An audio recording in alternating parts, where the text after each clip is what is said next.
সূরা তহার 132 নম্বর আয়াতে আল্লাহ তাআলা বলছেন, ওয়া'মুর আহলাকা বিস-সালাতি ওয়াসতাবির আলাইহা লিনাসআলুকা রিজকান নাহনু নারযুকুকা ওয়াল আকিবাতু লিত-তাকওয়া।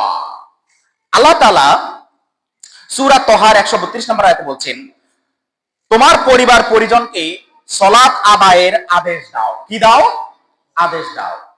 পরিবার পরিজনে কি শুধু পুরুষ থাকে? নারী থাকে কিনা? থাকে কিনা? ছেলে সন্তান থাকে কিনা? মেয়ে সন্তান থাকে কিনা? আল্লাহ তাআলা এখানে বলছেন যে তোমার পরিবার পরিজনকে সালাতের আদেশ দাও। কি দাও? আদেশ। আদেশ। আল্লাহ তাআলা বলছেন ওয়া'মুর, ওয়া'মুর। আল্লাহ তাআলা আদেশ দিচ্ছেন, আমরা হাজিরের সিগা। তুমি আদেশ দাও। তুমি কি দাও? আদেশ দাও, নির্দেশ দাও। আহলাকা, তোমার পরিবার পরিজনকে, পরিবারের যত সদস্য রয়েছে, যাদের উপর সালাত কি হয়েছে? ফরজ হয়েছে। বিস-সালাত, এদেরকে সালাতের কি দাও? আদেশ দাও। এরপরে এবং তুমি যেটা এবং নিজে এবং তার উপর অবিচল থাকো। তুমি তোমার শুধু পরিবার পরিজনকে আদেশই দিবে না, তুমি নিজেও সেটার উপরে কি থাকো? অবিচল থাকো। মানে হচ্ছে তুমি তোমার নিজের সালাত আদায় করো এবং তোমার পরিবার পরিজনের নারী পুরুষ যতজন রয়েছে সবাইকে সালাতের জন্য কি দাও? আদেশ দাও। তাহলে পরিবারের প্রধান, আপনি মুরব্বী আছেন, আপনি 5 ওয়াক্ত সালাতও ঠিকমতো আদায় করেন, তাহাজ্জুদও পড়েন, নফলেরও শেষ নাই, কিন্তু পরিবারের সদস্যদেরকে সালাতের জন্য নির্দেশ দিচ্ছেন না। তাহলে আপনি কি কাল রোজ কিয়ামতে ধরা খাবেন কি খাবেন না? খাবেন। কেন খাবেন? কারণ আল্লাহ তাআলা বলছেন যে শুধু তুমি নিজে আদায় করলে হবে না, তোমার পরিবার পরিজন যারা রয়েছে এদেরকেও কি দাও? নির্দেশ দাও। তাহলে এবার বুঝতে পেরেছেন তো যে এখানে শুধুমাত্র নিজের হিসাব করে লাভ হবে? হবে না। আপনি আদায় করবেন, আপনার স্ত্রী, আপনার ছেলে, আপনার মেয়ে, আপনার ছেলের বউ, আপনার নাতি নাতনি যারা থাকবে সবাইকে আপনি সালাতের জন্য আদেশ দিবেন। যদি আপনার কথাগুলো তারা যদি না মানে, সেই ক্ষেত্রে আল্লাহ তাআলার কাছে আপনি একটা দায় সারতে পারবেন যে আল্লাহ তাআলা, আমি তো দাওয়াত দিয়েছি, আমি তাদেরকে নির্দেশ দিয়েছি, আমি চাপ সৃষ্টি করেছি, কিন্তু তারা তো আদায় করে নাই। একটা পথ পাওয়া যাবে কিনা? যাবে। কিন্তু পরিবার পরিজনের কোন সদস্যকে সালাতের দাওয়াত না দিয়ে বিরত থাকা যাবে? যাবে না। যদি বিরত থাকেন তাহলে আপনি যে একা একা করছেন এটার জন্য আপনি আরো বেশি ধরা খাবেন। তুমি বুঝেছো? কু আনফুসাকুম ওয়া আহলিকুম নারা। আল্লাহ তাআলা কোরআনের আরেক জায়গায় বলছেন যে তুমি নিজে বাঁচো এবং তোমার পরিবার পরিজন সবাইকে জাহান্নামের আগুন থেকে বাঁচাও। আল্লাহু আকবার। তাহলে আল্লাহ তাআলা বলছেন যে শুধু তোমার নিজের চিন্তা করো না, never think about yourself only, just to think about your family members. সব সময় শুধু নিজের জন্য ভাববে না, তোমার পরিবার পরিজন যারা রয়েছে এদের জন্য ভাবো।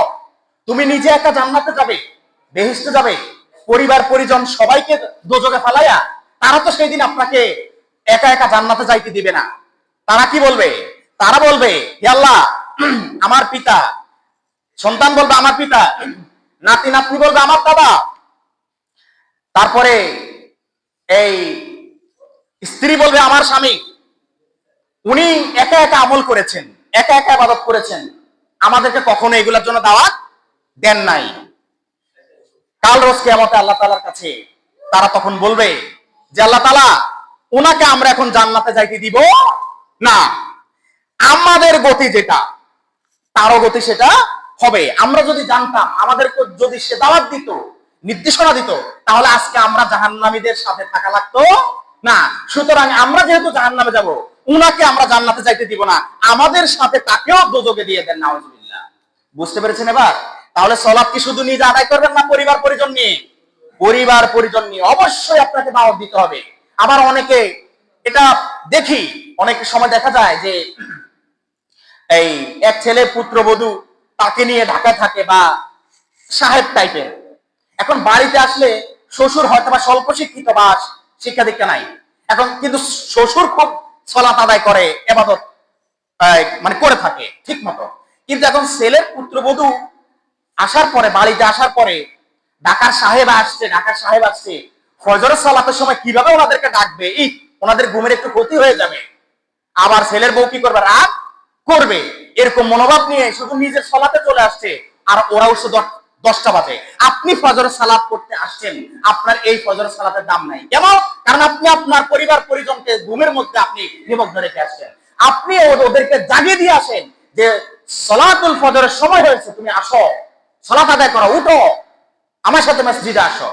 তখন এই ইবাদত আপনার জন্য বেশি গ্রহণযোগ্য হবে। সম্মানিত হাজিরিন, তাহলে এই দুইটা দলিল দ্বারা আমরা বুঝতে পারলাম যে সালাত শুধু নিজে আদায় করলেই হবে না, পরিবার পরিজন সবাই উপরে চাপ সৃষ্টি করতে হবে। কখন থেকে? হাদিস শরীফ আসছে, যখন আপনার সন্তানের বয়স 7 হবে। কত হবে বলেন? কত হবে? 7 বছর হবে। তখন আপনি তাকে সালাতের জন্য মৃদু আদেশ করেন। কি আদেশ করেন? মৃদু আদেশ, মানে তাকে অভ্যাস করান। তাকে অভ্যাস করান, তাকে মসজিদে নিয়ে আসার সাথে সাথে সে আপনাকে দেখে দেখে সালাত শিখবে। কিন্তু যখন সে 10 বছর উপনীত হয়ে যায়, তখন আপনি তাকে প্রহার করেন, সে যদি সালাত আদায় না করে। আল্লাহু আকবার, লিল্লাহি তাকবীর। কত বড় ওজনী কথা, বুঝতে পেরেছেন এবার? তাহলে 10 বছর যখন অতিক্রম হয়ে যাবে, আপনার ছেলে আপনার মেয়ে যখন সালাত আদায় করবে না, তখন আপনি তাকে সালাত আদায় করার জন্য তাকে বাধ্য করবেন, তাকে চাপ সৃষ্টি করবেন, তার বিছানা আলাদা করে দিবেন, তার খাবার বন্ধ করে দিবেন। কিন্তু সালাত আদায় করতে হবে।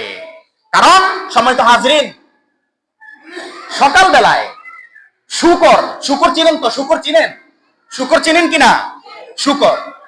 এই শুকর আল্লাহ তাআলার কাছে ফরিয়াদ করে বলে, হে আল্লাহ, আমি তো প্রাণীদের মধ্যে সবচেয়ে নিকৃষ্ট প্রাণী, আমি ময়লা আবর্জনাতে পড়ে থাকি, কিন্তু হে আল্লাহ, এই সকাল বেলায় আপনি বেনামাজিকে আমারে দেখায়েন না। নাউজুবিল্লাহ। কে ফরিয়াদ করে বলেন তো? শুকর। কে করে? শুকর। কিতাবের মধ্যে আসছে, শুকর আল্লাহ তাআলার কাছে সকালবেলা ফরিয়াদ করে, হে আল্লাহ, কোন বেনামাজিকে আমাকে দেখায়েন না। যে নিকৃষ্ট প্রাণী শুকর, সেই শুকর আল্লাহ তাআলার কাছে ফরিয়াদ করে। তো সম্মানিত হাজিরিন, সালাত ছাড়া আপনার এই মুসলমানিয়তের কোনো দাম নাই। এজন্য শুধু নিজে নয়, পরিবার পরিজন সবাইকে সালাতের জন্য বাধ্য করতে হবে। শুধুমাত্র মহিলাদের কিছু কনসেশন রয়েছে, কিছু টার্মস এন্ড কন্ডিশন রয়েছে, এই সময় ব্যতীত আর কারো উপরে থাকা যাবে না। সবাইকে আপনি সালাতের জন্য আদেশ করবেন, আপনি নির্দেশ করবেন, এটা আপনার দায়িত্ব। আপনি যদি না করেন, তাহলে আপনি আল্লাহ তাআলার কাছে ধরা খাবেন।